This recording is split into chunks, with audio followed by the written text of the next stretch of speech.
Okay, perfect. So I think we're recording. I can see a few of you.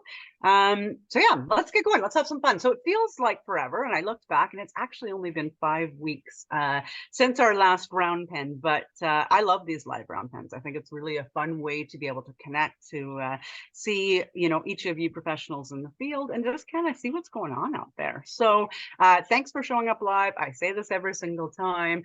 Fortune favors the brave and the bold, and it's the ones that show up live that shows they're serious about moving forward. Because I know I've got a ton of podcasts. We all do podcasts and things saved on my phone that I think I'm going to go back to that. I'm going to listen to that, and I'm going to tell you it never happens. So let's have some fun. We're going to be a little under an hour today. Just moving on to some clients that I booked too close, so that's my bad. But some quick housekeeping. Yes, we're going to record. If possible, if you can mute your end, because we have lives in the background. And I'll pre-warn you today, I have a baby bear cub, and I think the mom's gone, sadly, and it keeps going around the house. And so my dog might bark. So I'm going to warn you because he's unsure of it, of course. And so if possible, let's use your cameras and use the chat. I know someone said, your camera and your microphone have gone AWOL. No worries, let's use the chat. Okay, so just going to go through quickly. So Equine Assisted Way is my business partner Jessica and I want to actually take this time to give some good thoughts to Jessica. People are saying, where the heck is Jessica and what's going on? So to be really frank, Jessica's husband had brain surgery yesterday, and so obviously things are tight there, tense there. And so if we as a group can just give some good thoughts to her, that's where she is. She will be back, and she'll be back as soon as she can. But for right now, that's where Jess is at. So Jess and I, why did we start the round pen? What are we doing here? We started it because we jumped into this work. And so what is this work? Horse facilitated development, EAL, horse powered reading, whatever it was, the power of the horse human connection. And what we found was our program started to fill, our facilities started to fill. And what we realized is that there's just not enough equine entrepreneurs out there. And so we used to have what we called the round pen, where her and I would just chat 3 times a week. And we would just chat on whatever was going on. And we realized, can we help share that with other people? Where we all as professional facilitators can work together to grow this around the world. So yeah, so we will be doing a giveaway. If your name is not, I can see everybody that's on here, but if your name is not on there properly, throw it in the chat. And what we're going to be giving away today is the sponsorship program, because of course we're talking about pricing in your facility. So throw it in there and I'll be doing a draw. Because it's just me, I won't be doing it live, but I will do it and I will throw it into the round pen. Okay, so again, we're professional facilitators inspire innovative ideas. And so who's the professional facilitators? It's each of you. It's the ones that show up live. It's the ones that are out in their pastures. It's the ones that are out putting marketing out and trying to build their business. That's the professional facilitators. And I think that that's a lot of what we're going to talk about today is this equine entrepreneurs, that we are in business. We are entrepreneurs. We are professionals. And so how do we then build a business that can really create, impact both for yourself, for your family, for your herd, and for, of course, the clients that you work with. And so today, top 4 pricing mistakes. And I want to be clear that equine entrepreneurs make, but really I think entrepreneurs make. Okay. And many equine entrepreneurs, I think the difference is maybe don't come from an entrepreneurial background. Okay. And how you can avoid them. So to be clear, I'm not saying that you'll have them all. Maybe you have none of them, right? But it's an awareness piece in each to be able to say, is there a piece of that that might be valid or true for me? Okay. And so the first question, and this is gut check, and let's get that chat open. Do you undervalue what you do? So the work you do, and again, whether it's horse powered reading, para, horse facilitated development, EAL, whatever you call it, this is a good gut check time, and there's no right or wrong answer for any of this. Do you undervalue the work you do or the work your herd does? Okay, so let's just give a moment there. Throw it in the chat. And maybe the question is, do you understand the value of the work that we do? Okay, Juanita, I appreciate your authenticity there. So you're saying, yes, you do. And again, there's no right or wrong answer. This is just gut check. Carol's saying sometime. Yeah, perfect. Not anymore. Great. Our work is awesome. Again, no right or wrong answer. This is about really getting clear as an entrepreneur where you're at, because you got to know where you're at to figure out how you're going to get where you want to go. Julie, I understand the value, but have difficult to find people who pay out of pocket. People have horses and value, but don't want to pay for it. Great, you're in the right place. And Brenda Bannerman saying, yes, absolutely. Why would someone pay for X, Y, Z? Great. Okay, so here's the thing, is if you undervalue what you do, how could we expect the world to do any different? Okay, if we're reflecting out that we undervalue, that the work we do is not worth it. And believe you me, I probably have points every day that I undervalue, what I do. Okay, but how can we expect the world to do any different when we as equine professionals undervalue what you do? Okay, and so again, not right or wrong, I can fully admit that I do it. You're in the right place. Okay, so let's have fun for an hour. So how much does it cost? Anybody, how do you feel when you get this question of, so how much does it cost? What's interesting is I think this is probably one of the most feared questions, but I always double check with myself is how often do I actually get the question? Okay, and how much is it for me in my mind? Okay, so does anybody ever squirm either to get the question, so how much does it cost, or squirm when that question comes? Juanita saying, I know it's great work, it's that people for sure don't value their own mental health around here. Okay, anybody squirm when you get that question? Okay, anybody justify? Okay, so Carol's saying usually. Great. And again, we're so used to this gold star syndrome where we feel like we have to have the right answer. There's no right answer here, everyone. I'm just going to give you the answer right now. There's no right answer. So Lola, you're saying you justify. Yeah, okay. So you justify that, how much does it cost right away? Here's something really interesting. Lots of times people ask, not because, and their answer, it's not because they don't like the price. It's not because they can't afford it. It's not all these other pieces that we can put to it. It's because that's the obvious question to ask. Okay. And so oftentimes when we get in squirm, we begin to justify. And we start justifying from a place where we can put people in self-doubt about what we do when they're simply asking the question, right? Like in the ice cream shop, how much does it cost? How much is one scoop? Okay. And does anybody else have that feeling of, I just wish somebody else would set the price? Okay, for my horse sessions, for an hour, for a group, whatever that might be. Anybody number 3, you just want somebody else to set the price. Just tell me what an hour is. Just tell me what 2 hours is. Any of you on the call that feel that you're number 3. So that's kind of 1, 2, 3. Some people squirm, some people justify, some people want someone else to set the price. Okay. And of course, there's a whole bunch other ones. Yeah, and it helps to have some industry range. So we're going to talk a little bit about that today, Carol, for sure, and where it helps and where sometimes it can hinder, for sure. And so here's the thing. Most people, most equine entrepreneurs were employees before. And so as an employee, you've never had to set your own prices, right? You went out and maybe you worked, I don't know, carpet cleaning, and you were paid $30 an hour. But guess what? Your employer, would have been charging out maybe at $80 an hour, but you never had to justify to the client where that came from, okay? And you never had to be face-to-face on that. And so if you're in any of these 3, no worries. You've never been there before. So don't beat yourself up about why you may squirm, want somebody else to set the price, etc. But here's the thing. Nobody else is going to do that for you. I'm going to, spoiler right now, I'm not going to set the price for you. By the end of this call, I will not have set the price for you. Okay, I'm going to tell you that right now. And if that's why you came, I'll let you off now so you don't have to waste the next 40 minutes of your time, 30 minutes of your time. Okay, but I'm hoping that we can find this place to empower you to set your own prices, be able to stand behind them, and actually be able to get them. Okay, so pricing mistake number 1. I call it throwing the lasso. Okay, so picture yourself at a rodeo.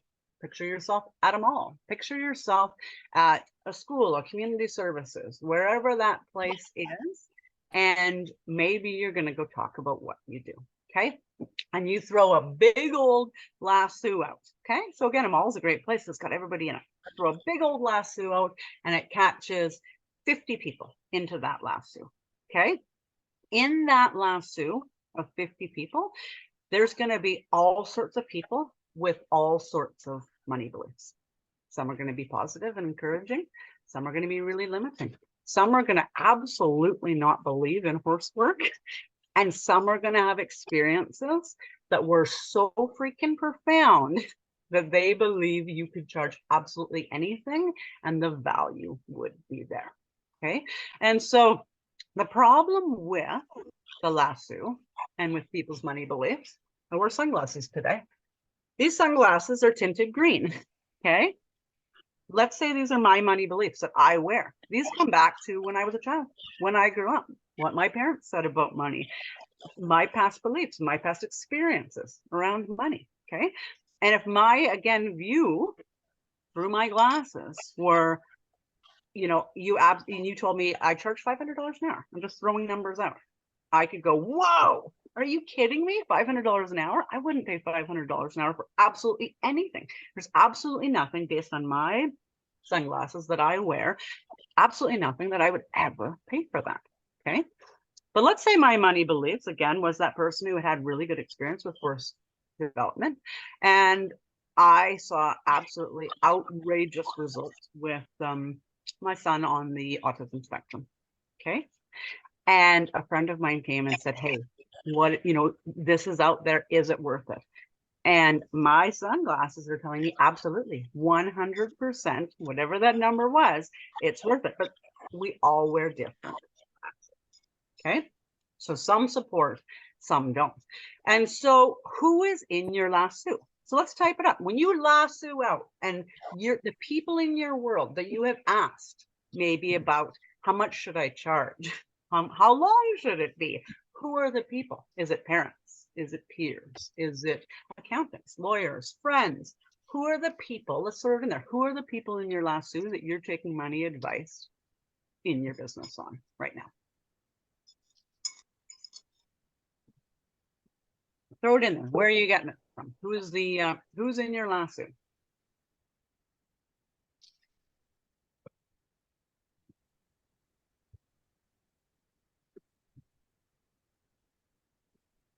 So I'll give you a moment.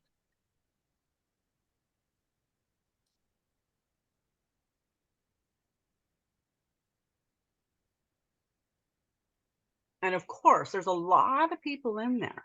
But in there, there's usually one or two that you can just feel kind of in the back of your mind when you say other entrepreneurs, other family members, totally, that maybe stick out as a little bit of a sore thumb where you're thinking, they would think I'm charging too much, or I would like to go here, but you know, this other entrepreneur been going longer than me, or. So all of those people, I encourage you to ask, are they in your target market?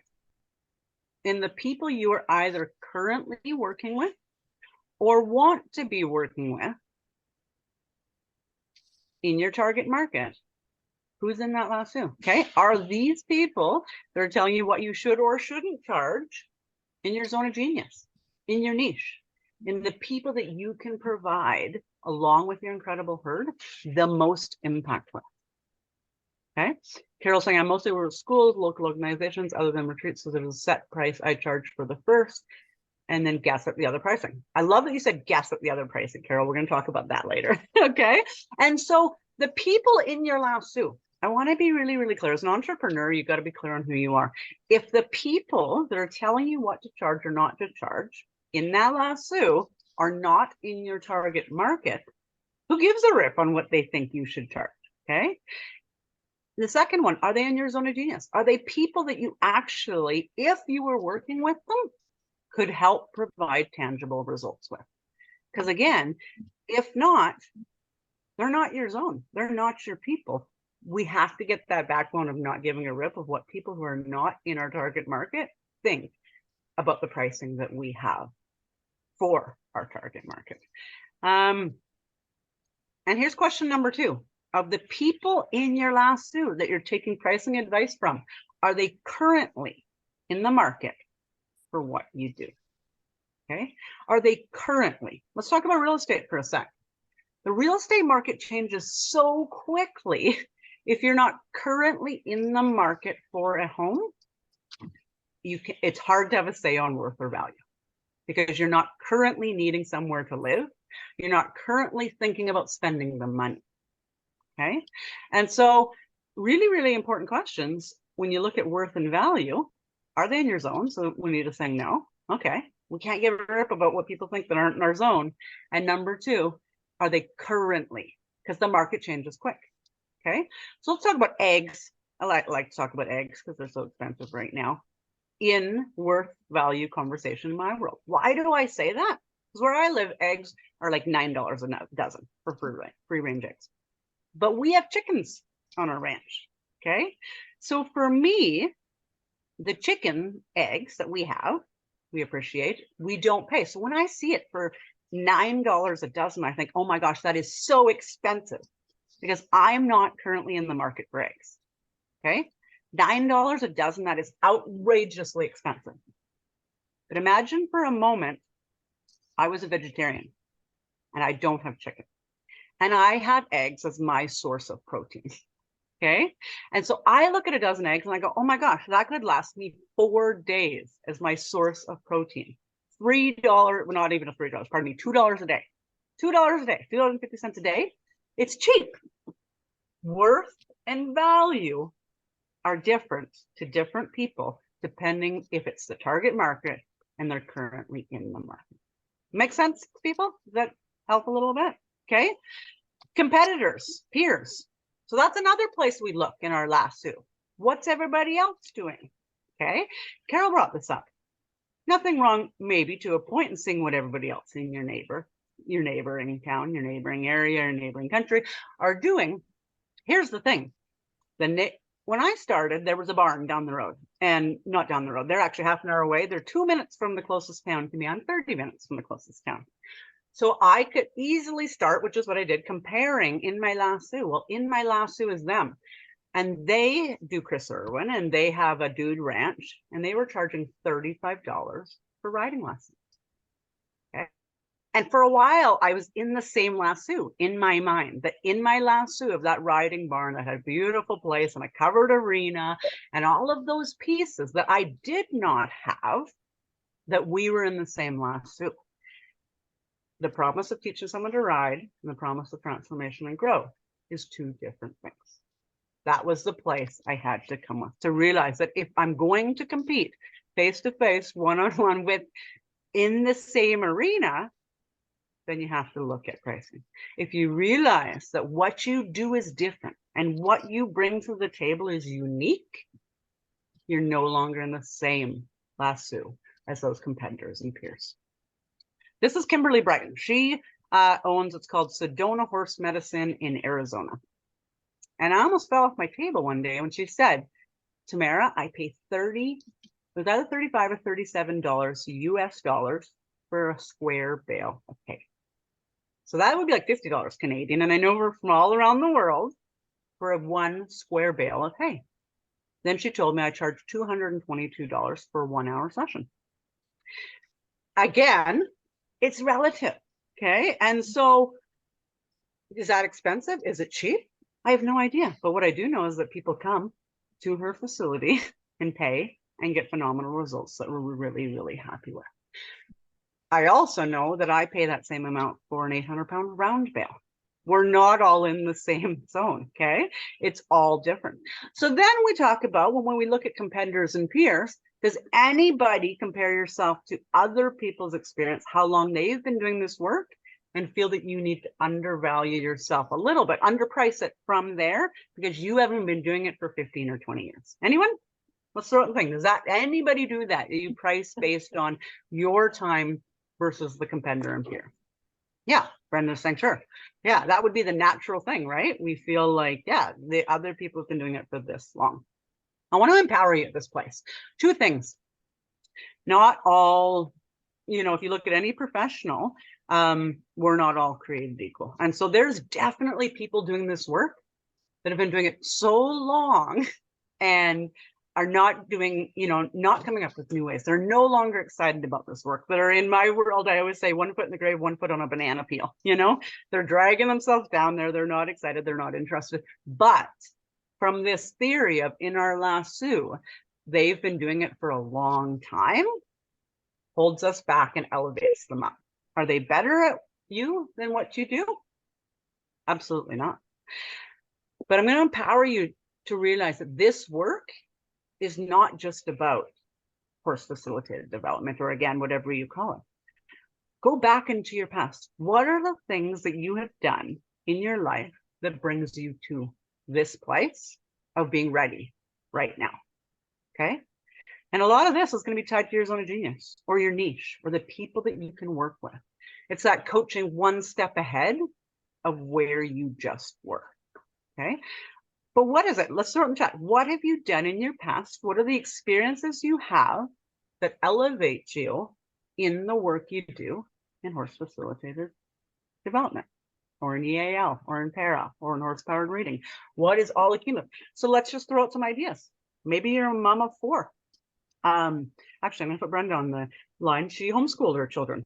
I think that brings a ton to the table, and so she, had to have a hat to wear multiple hats to be able to discipline and teach and empower and impact and all of these things, and probably dealing with a lot that I wouldn't even know about, but with other parents and with schools and with curriculum and all these pieces that stretch you to become someone where you have to raise yourself to the level of the person who can do that. Us looking from the outside, I've never homeschooled. You can probably imagine, wow, yeah, had I ever homeschooled, I would have a lot more tools in my toolbox and I would elevate myself in this work. That's just one example. Each of you have it, whether it's volunteer work. Lolo saying definitely raising a high need boy, totally teaching Reiki, being a parent. We all look at other people's stuff and other people's qualifications and credentials and say, oh my gosh, of course they can be amazing at this work. And we look at ours as, well, yeah, that's just what I do. What you have done in the past elevates you to the highest level with your competitors and peers to 100% be able to charge your worth, your value at the highest level in your lasso. So we need to sing intuition. Absolutely. So what are those pieces? And if not now, make a note for yourself. Maybe ask some special people in your life. Ask a spouse, ask a child, ask a best friend. What are those things that you respect about me? What are those things, we need to sing intuition, great word, that maybe I don't notice about myself that I bring to the table that can translate into this work, okay? And the last one I'm going to talk about here is time and results, okay? A lot of times when we're looking at pricing, because that's what we're talking about today, we look at pricing and we say, well, I'm going to charge, and understand the numbers I'm throwing out, I'm literally throwing out numbers, okay? Because the whole point is, so don't weigh it against the numbers I'm throwing out. But let's just, I'm going to charge $100, but should I do that for 60 minutes or 90 minutes? Because maybe the other guy's doing it for 90 minutes, so it would look better if I did it for 90 minutes. Here's the thing about time and results. People come for results. They don't, time is, the one thing we cannot get back. We hear this all the time, right? And so adding time so we can justify, remember that justify word? The money is the cheapest way. And I say that in a derogatory way, the cheapest way to try to attract people. Show them impact, show them results, okay? Base it on results, not time. If they can do it, and if your herd can do it in 45 minutes, do it in 45 minutes. If it's an hour, it's an hour, but don't base what you're pricing based on time, okay? Carol's saying, I think it's all valuable, and then there's so many variables: location, facilities, prospects, clients, rural, etc. Absolutely. There's all of those things that come into it, and that's what's really going to round us through the end of today. Okay, so number one, who's in your lasso? Understand that everybody's wearing sunglasses. I'm wearing green ones. If you're wearing a white shirt, I'm going to argue all day long that your shirt is green as I'm wearing sunglasses, okay? Everybody's wearing money belief sunglasses. And it's up to you to find that place of understanding who's in your lasso, okay?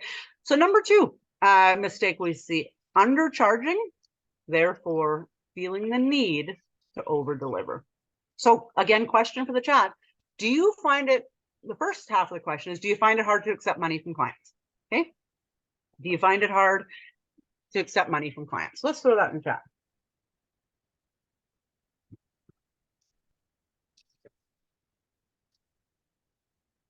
I know when I started, I did.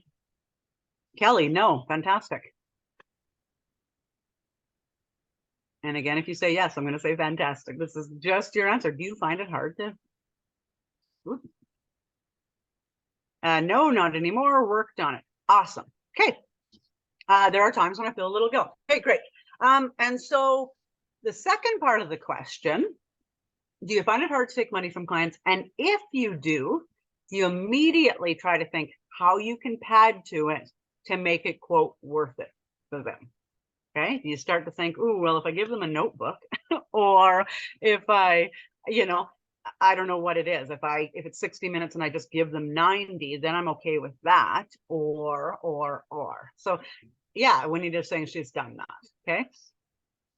Anybody else? You find that when you do finally take money, you make dang sure that not only do you deliver, but you over deliver, right? Someone's saying, oh dear, guilty of that. And again, everywhere you go, there you are. That's what I always say. We all have personalities and it follows us around our entire life, right? And so it's just being aware of the pieces that may benefit or not. So here's the thing about over delivering. And this is the piece I think is really, really important. A confused mind cannot make a decision. So scientifically in your brain, a confused mind cannot make a decision. And so when we do a weekend retreat and it's really worth a lot more, but we say, okay, I'm going to charge $500 for the weekend. And then we start feeling guilty because now we've taken money from people. And so then we buy notebooks and then we extend the day an extra 2 hours. Then we give them a homework book at night that they can go home and write their thoughts. Then they come back Sunday and we add a little to that. And then we feed them lunch and then and we take up all this time packing it full to really prove the worth. Many times what happens is the client leaves with a confused mind. And so the place that they came to grow and learn with horses and have impact, we pack so much in there, they leave with this feeling of, that was amazing and there was something in there for me, but it's really hard to find the golden nugget. Why? Confused mind can't make a decision. It rips them off the results that they came for. So in overvaluing, or pardon me, in undercharging and over delivering, I ask you the question, when you look at what you're charging, are you making a profit? This is a business. Are you making a profit? Okay. So it's really, really important as a business person to add it up. Are you making any money? So to know that, we need to know, what did it actually cost us?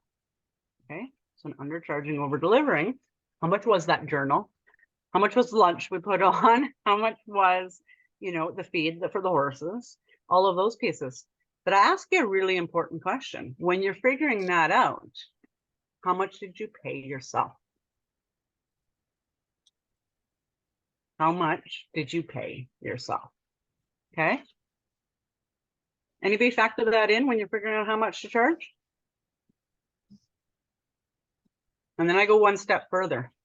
How much did you pay your herd? Your horses are professional. No, we're not therapists, but our horses provide absolutely incredible therapy. When we work from this place, can you see where undercharging is a huge issue? Did you get paid? Did your herd get paid? Lola's saying horses are so expensive, as we know, it's hard to break even expensive teachers. Yeah, and I think the thing is too, big lessons, right? No, we're not therapists, but our horses provide absolutely incredible therapy.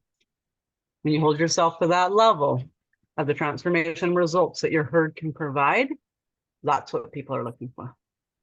If we hold ourselves to a level of playing with ponies, that's what people are looking for. Yeah, So calling it a hobby business. Yeah. So Carol, and you've probably heard me say this before, treat your business like a hobby, it'll pay you like a hobby. Treat your business like a business, it'll pay you like a business, right? And again, it's awareness. And that's the first step. And there's nothing wrong if you want a hobby business to treat it like a hobby business, right? If that's what you're wanting. And so this place of, is your herd being paid? And so I think about this all the time when my vet comes, because my horses are professional. They work every single day.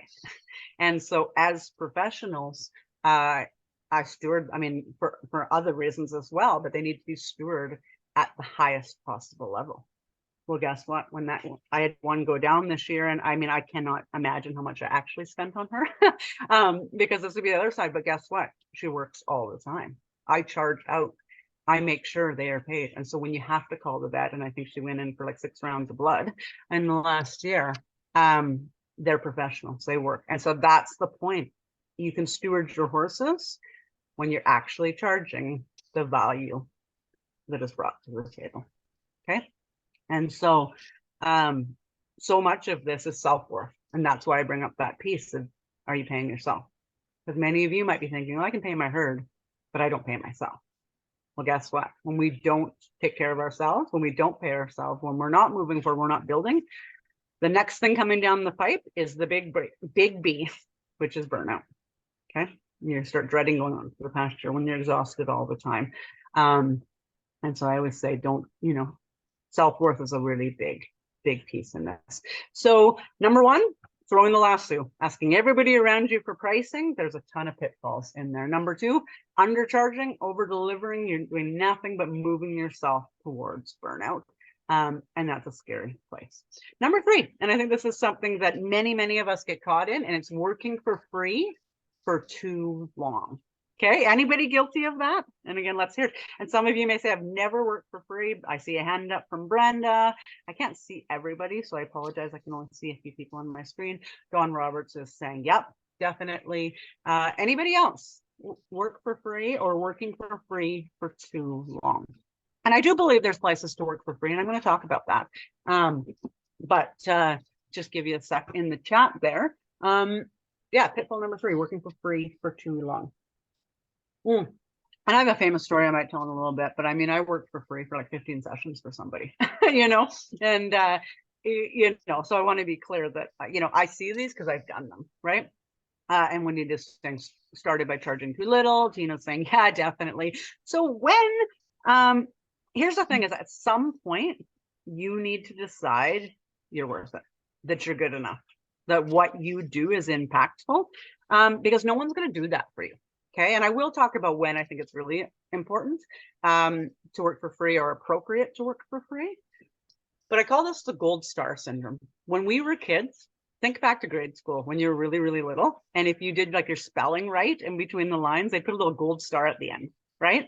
Or if you, I don't know, put your hand up and answered something and you had a good answer, they'd come put like a sticker, a little gold star on your desk, or you know what I mean? There's this gold star syndrome that each of us live with as adults, because it sets us all up for failure. Because as a kid, that's how you knew you did well. You got one of those gold stars. There is no gold star as an adult. It's not coming. You have to, kind of take the bull by the horns and make the decision for yourself. Hey, I'm good enough. What we do with our herd is impressive. It's honest. It's incredible. We foster the horse-human relationship, right? I mean, that's absolutely incredible work, but no one is going to deem us worthy. Okay. You have to do that yourself. All right. And so, when do we work for free? And so number one, it could be for promotion, right? If nobody knows what you do, promotion, having people come out to see what you do, having an open house, having these types of things, fantastic. Again, asking yourself, maybe on the 6th or 7th one, maybe I've been doing this too long. Maybe not, right? That might be your big promotion you do. So that's a good one. Number two, you may need experience. You may say, I really feel that I'm uncomfortable in my shoes. I need some experience. And so I'm going to invite some people in my niche zone of genius, in my market, out to see what I do. And maybe they'll tell some other friends. Okay. And number three is safety. And I want to talk about safety for a minute. Safety is really, really important here. I always have people out for free the first time. Okay, so I don't want to sound like don't ever not charge. If you come to my ranch for the first time, you are going to come for free. Why? It's for safety. It's safety for myself. It's safety more so for the herd. And it's also to see if what you're looking for, we can provide. Okay, because if you come and you're not in my zone, you're nowhere in my horse's zone of genius, then I don't want to take your money because whatever I charge you is too much.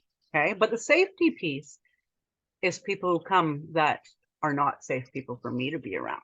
And there'll be safe people. There's people for each of you that are not safe for you to be around.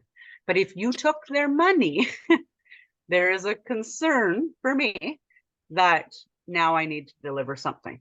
I've had people I've kicked out of the ranch that have come. And it's really easy to kick them out when you didn't take any money from them. Okay.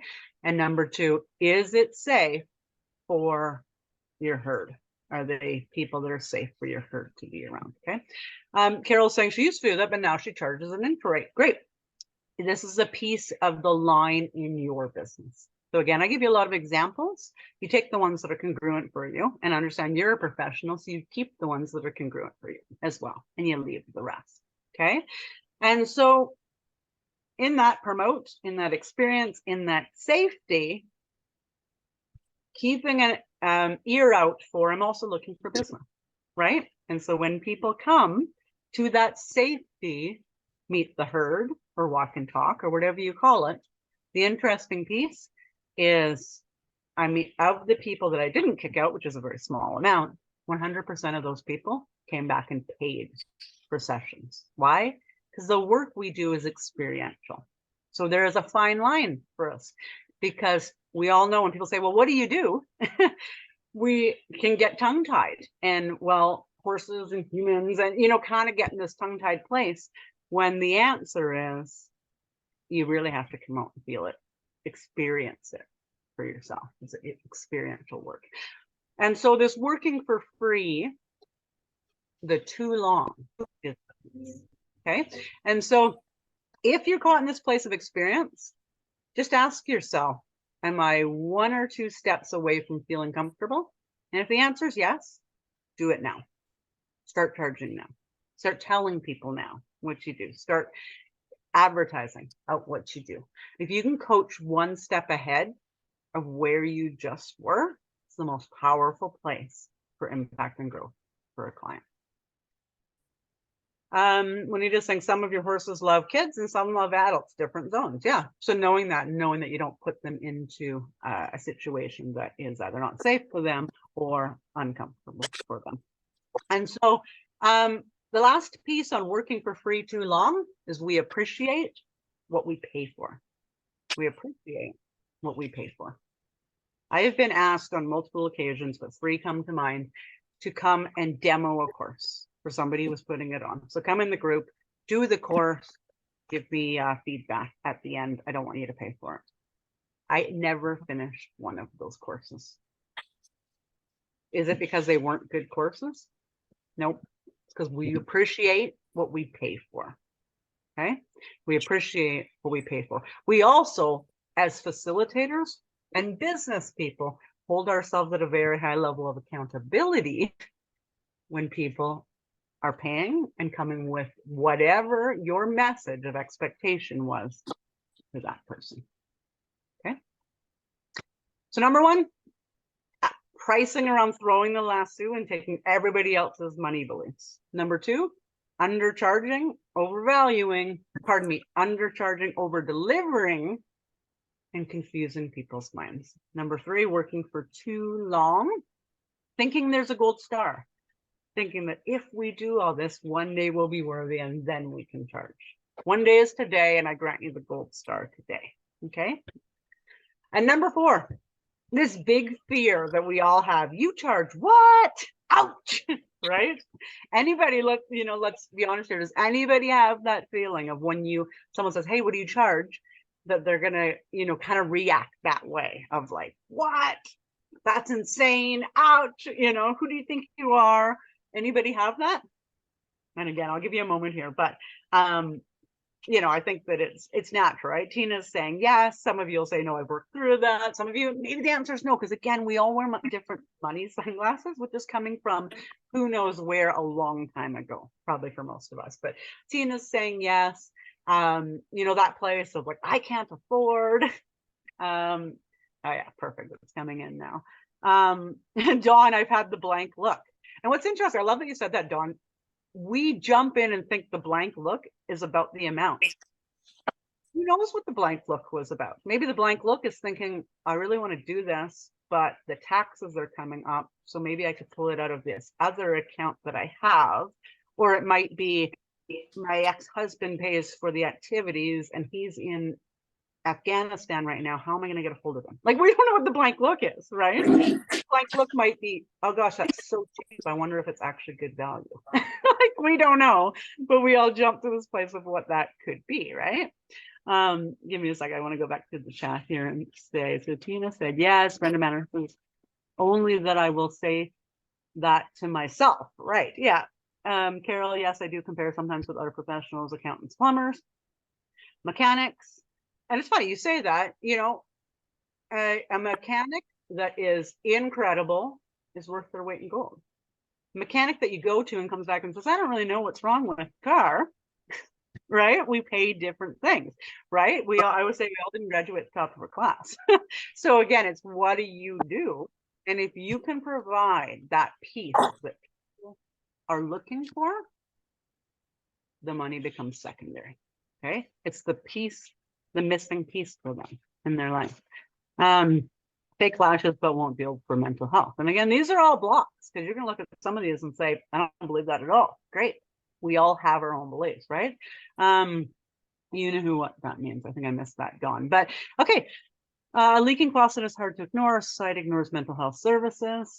People will pay for an attorney and assessing the mental health is considered optional. Again, we're all wearing sunglasses. Some people will agree with all these statements and some people agree with others. Here's the thing. You don't fit into everyone's world. You don't. It's about finding your 1 inch wide by a mile deep niche. The people that you can coach one step ahead of. The people you can help facilitate with your incredible guru of horses and move them through to the place that they're looking to go. When you're trying to be everything to everyone, you're nothing to anyone. And I hate to say that, but it's very, very true. When you're trying to be everything to everyone, you're nothing to anyone. And so it's this place of you don't fit into everyone's world. And if you're saying, yeah, but they need me, that's the ego talking. You don't fit into everyone's world. Yes, horses are incredible and they can work with everyone and everything. They can reflect all of that. Do they want to? No, they have a niche too. They have a zone that they work with. Someone said earlier, I've got adult horses and kid horses, and it's allowing them to step in that place that really works for them. And here's the other thing is that you charge what? What about a reframe of maybe you're just out of their budget right now? I've had lots of people that have come to retreats that the first time was, I really want to do that. I can't afford. No problem. They figured it out. They came later. I was just out of their budget right then. Did it mean they never came or they were disgusted or they were all of these things we jumped to? No, it meant they needed to go back and make a budget plan so that they could come. Okay. And here's the thing about affording. So a horse, let's talk about a horse for a second. A person that I know just listed his horse, his daughter's horse, and it was $13,500 a jumping horse. And I looked at it and thought, oh my gosh, $13,500. That is outrageous. And again, I mean, everybody's got their own what you would pay for horses, right? And I'm like, there's just absolutely no way. So I talked to this person a couple of days later, nothing to do with the horse. And I said, hey, I saw you listed your daughter's horse. And he said, yeah, sold right away. Okay. I can't afford is relative to what people's, and again, it doesn't matter. There's horses that sell way higher, there's horses that sell way less. Okay, cars. I love cars. I can be in a place of like, oh gosh, I cannot afford to do anything else right now. Things are tight. And then a car I really want to pop up the next day and I will freaking figure out how to do it. The I can't afford button is not there for me for cars. Okay. There's other people. I have a niece who doesn't even want a driver's license because she doesn't want the expense of a car or parking. Okay. Purses. I have no desire to own a purse. Other people have 14 and they want another 14 before the end of the year. It is so relative. And so when we jump to this place of assuming what other people can afford, we put our business in a risky place. Okay. And so, what we can afford is subjective and cheap is relative. Okay. What we can afford is subjective to what we want. And again, not from the business, talking from the client's point, from what we want and whether we believe on the other side that it's the missing piece to our life, which is why you always hear me talk about that zone of genius and that niche. You can't be everything to everyone. Focus on being the missing puzzle piece from that place of one step ahead of where you just were. And the pieces of you charge what and you're too expensive and all these pieces fall away because you're working in that place where you can provide the most impact to the right people. Okay. The farther you are away from your ideal client, the more you hear you charge what? That's expensive. The closer you are to a place where you can provide transformation, growth, and impact, the less you will hear any of these pieces. Okay. Yeah, so if Brenda's saying that the people you want are not the people that are spending money on eyelashes, etc. So eyelashes keep coming out. Yeah, maybe, but not likely. Exactly. Sheer focus to your space. Exactly. I could easily sit and say, I'm just not a nail person or an eyelash person. I can't believe that people would spend, or a hair person, a couple $100 a month. But I'd dump that fuel into a vehicle tomorrow and not think about it, right? So we all have different places of what we can afford and what's important to us. Find that place of who are your people, and you cut through all the noise and speak directly to them, and price becomes the lowest common denominator. Okay. So here's a little secret. When it comes to pricing, everyone is just making it up. So Carol alluded to this at the very beginning. When it comes to pricing, everyone is just making it up. So super, super important for you to know, what is your profit? From a business point of view, what is your profit line? Because if the neighbor is paying $35, $38, I don't remember which one it was, US, so $50 Canadian, for 1 square bale of hay, her pricing has to change to reflect that, right? If somebody else is paying less, I'm not saying you should charge less. I'm saying that there is the line of how much does it cost to make a profit for myself, for my herd, and be able to steward both myself and my herd all around. Okay. Yes, there's neighboring barn. Do any of them do what you do? Your brain might say yes, but I'm going to tell you, when you get very clear on what you do and the incredible power of the herd mixed with your zone of genius, the answer is no. They do not do what you do, and they cannot provide what you provide if you're willing to step up to that very high level, facilitate from that place with the people you can actually help. Okay, not just the people that are there. Okay. And so with everybody making it up, sure, there might end up being a little bit of a standard, but at the end of the day, when people pay for very little value, it doesn't matter what they paid. It was expensive. And whatever they pay for incredible value, it doesn't matter. It was worth it. Okay. So what is the piece that you feel for people? And Carol's saying she uses her pendulum. And so I don't laugh at all. It's about finding that place. And I think I have another slide here, about picking a price that feels good to you. Okay. That's the big, huge piece. Knowing your value. Pick a price that feels good to you based on the value and expectations you hold yourself at and that you and your herd deliver. Okay. Picking a price that feels good to you is really important, because there is a line. People say, well, then can I be too expensive? You bet you can. If you can't say it when someone says, what do you charge? And you can't even open your mouth because the value is not there for what you deliver, you're too expensive. That's the line. So gut check yourself. What is the amount that I feel working with the people I can actually create impact? Because many people, we were talking about a modality this morning, my husband and I, and he's in pain. And so there's lots of different ideas of what he could do, and every person has an opinion of where he could go. And we were talking about one that has not been successful for us. So again, in our world, it doesn't matter what they charge. That modality is not successful in our sunglasses for us. It doesn't matter what they charge, it's not valuable. If he can find the modality that delivers the results he's looking for, and he's been looking for a long time, is he concerned as highly about price? Well, of course not, because he needs to find the thing that's going to make him better. Okay. So pick a price that feels good to you based on the value and expectations you hold for yourself and are willing to hold to the place of delivery. Okay. Because otherwise, we get into undercharge. We get into not wanting to go down to the pasture. We get into working with the wrong people. And we get into spending an hour of our life in exchange for whatever somebody else is willing to pay us. Okay.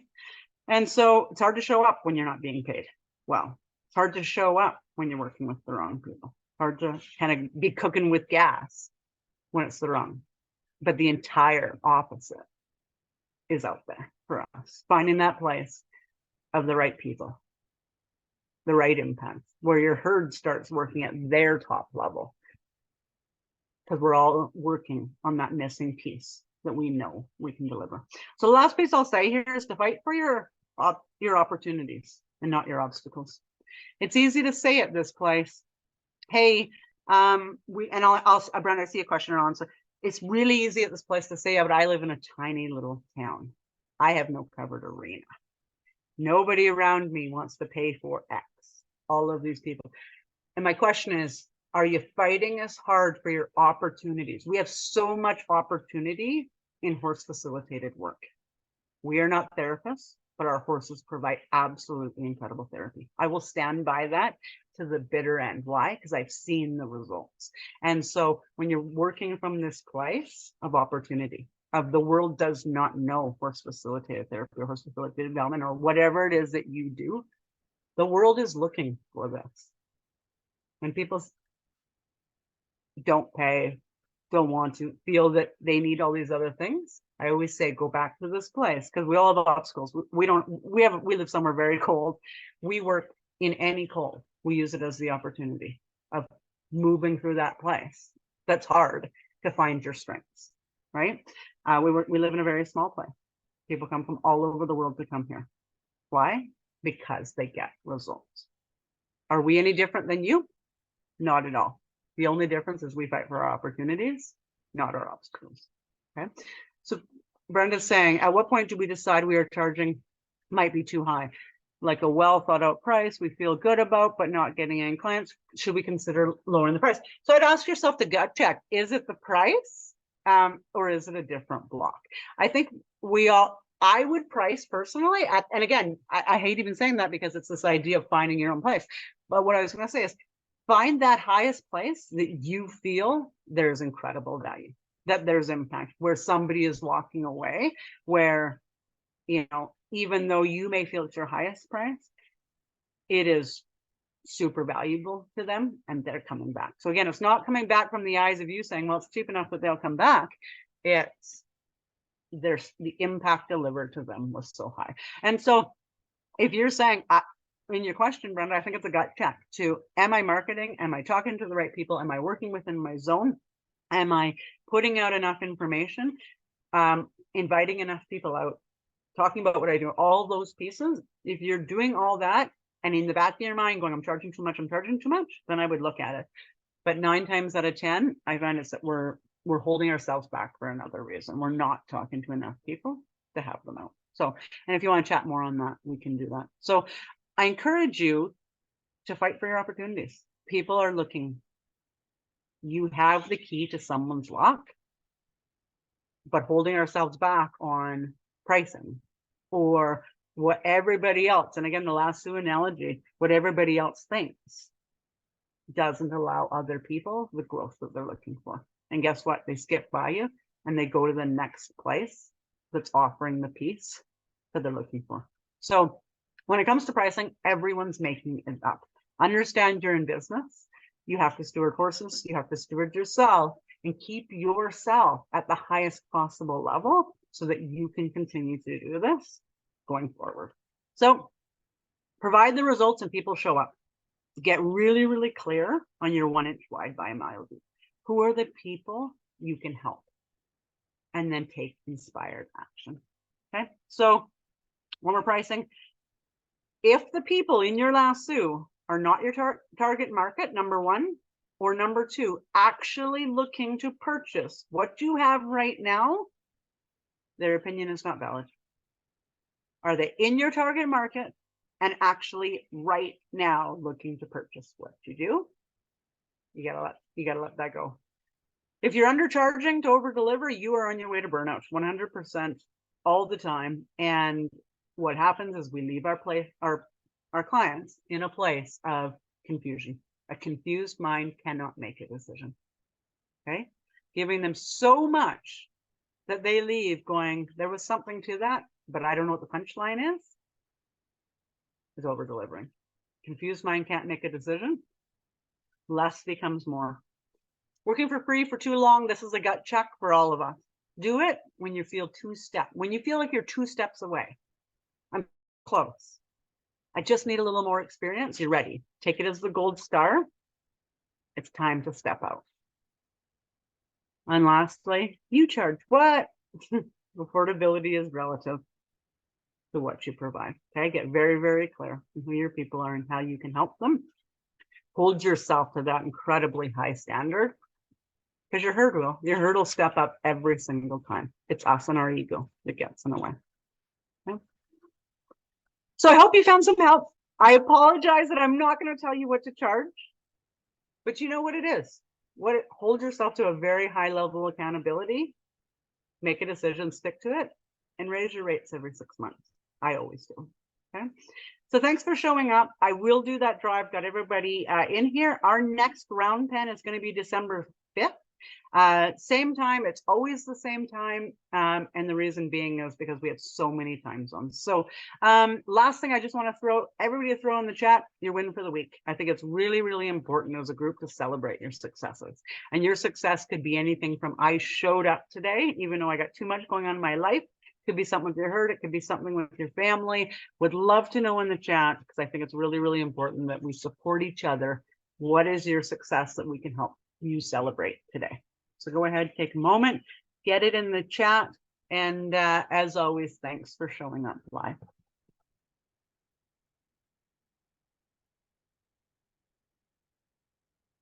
Julia saying, got my esthetician and manager's license. Congratulations, Julie.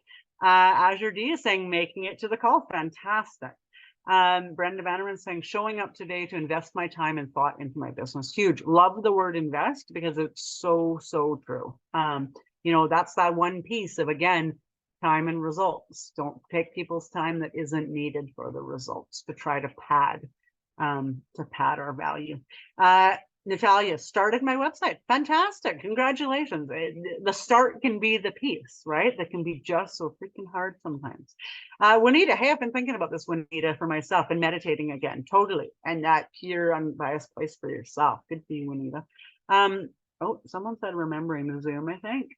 Sally, remembering the Zoom. Yeah, totally. Showing up, right?